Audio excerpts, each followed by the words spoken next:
नमस्कार दोस्तों, आज की कहानी है जिसका नाम है सकून। मुझे आशा है ये कहानी आपको जरूर पसंद आएगी, इसलिए कहानी को पूरा सुनिएगा।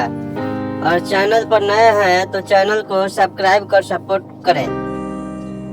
कोरोना वायरस एक अभूतपूर्व घटना थी जिसने न केवल लोगों के शारीरिक स्वास्थ्य बल्कि मानसिक स्वास्थ्य को भी प्रभावित किया था, बल्कि समाज के लिए असंख्य चुनौतियां पेश कर रहा था।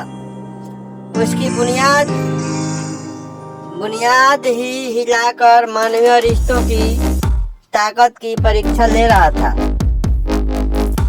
जिस तरह से विभिन्न स्थानों पर कोरोना वायरस संक्रमण के पीड़ितों के शवों का निपटान किया जा रहा था, उससे पता चलता था कि लोगों के लिए न केवल अपनी रक्षा करना महत्वपूर्ण है, बल्कि यह भी सुनिश्चित करना है कि नागरिक समाज का आधार बनाने वाले मानवीय मूल्यों की भी रक्षा और पोषण किया जाए।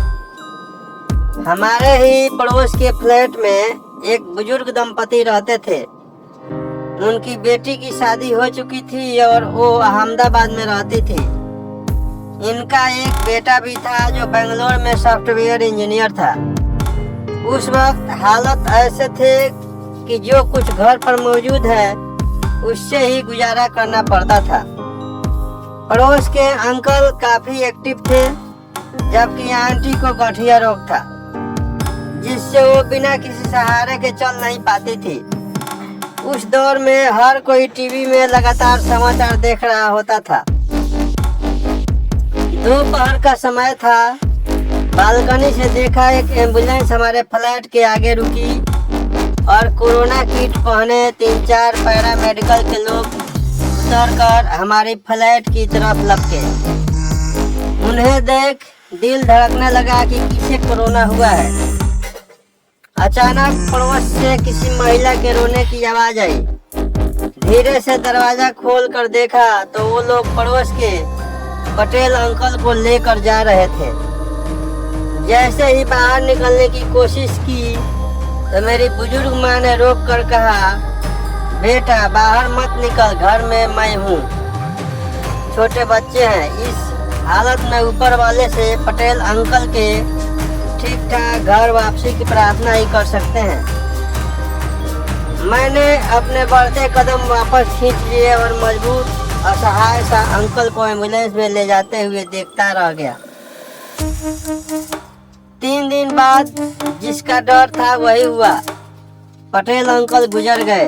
आंटी का रो रो कर बुरा हाल था। कोई भी उनसे मिलने जाने की हिम्मत नहीं कर रहा था। लॉकडाउन के चलते उनके बेटा बेटी कोई भी पहुंच नहीं पाया। मुझसे रहा न गया। घर वालों के मना करने के बावजूद आंटी से मिलने उनके घर चला गया। उनको बहुत ढाढ़स बनाया पर कोई लाभ न हुआ। मैं आंटी के मानसिक स्थिति को समझ रहा था।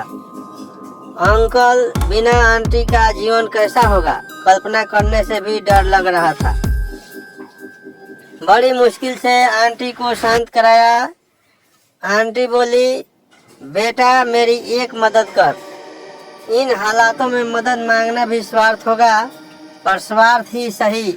बस हाथ जोड़कर याचना करती हूँ, बेटा ये मदद कर दे, मैं जिंदगी भर तुम्हारे ऋणी रहूंगी। ये क्या कह रही हैं आंटी? जो मदद हो सकेगा मैं जरूर करूँगा।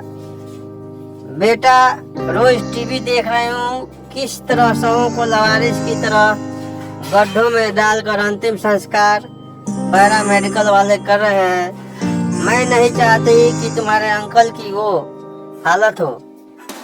मैं मजबूर हूँ, कहीं जा नहीं सकती। लॉकडाउन के चलते बेटा बेटी या कोई रिश्तेदार नहीं आ सकते हैं। मैं एक उम्मीद के साथ तुम्हें ही विनती कर सकती हूँ। मैं निशब्द कर्तव्य विमूढ़ सा रह गया। कोई जवाब दे न सका, पर मन बार बार कुरेद रहा था कि मानवता के नाते व एक पड़ोसी होने के नाते भी मेरी सामाजिक जिम्मेदारी बनती है कि ये जिम्मेदारी निभाऊं। ठीक है कहकर मैं घर चला गया। जब घर पर बात चली तो पूरा घर वाले जैसे मुझ पर टूट पड़े। माँ को बहुत समझाया, एक माँ होने का वास्ता दिया, तब कहीं जाकर माता जी मानी। तुरंत कोरोना पीपी किट पहनकर पड़ोसी आंटी के पास पहुंचा। मुझे देख आंटी के खुशी का ठिकाना न रहा। आंटी ने कुछ अंतिम क्रिया की रस्में समझाई, फिर घर से हॉस्पिटल की तरफ बढ़ गया। औपचारिकता निभाने के बाद वहीं 100 गृह के एक कोरोना चिन्हित स्थान पर आंटी के कहे अनुसार अंतिम संस्कार निपटाया।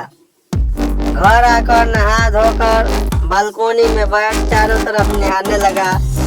कहीं कोई नहीं, चारों तरफ शांति, और न जाने क्यों दिल में एक सुकून सा महसूस कर रहा था।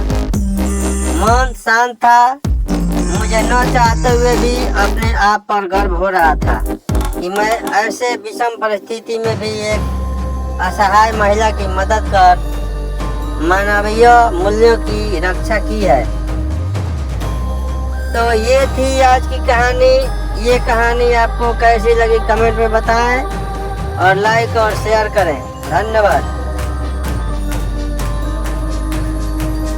जय हिंद, जय भारत।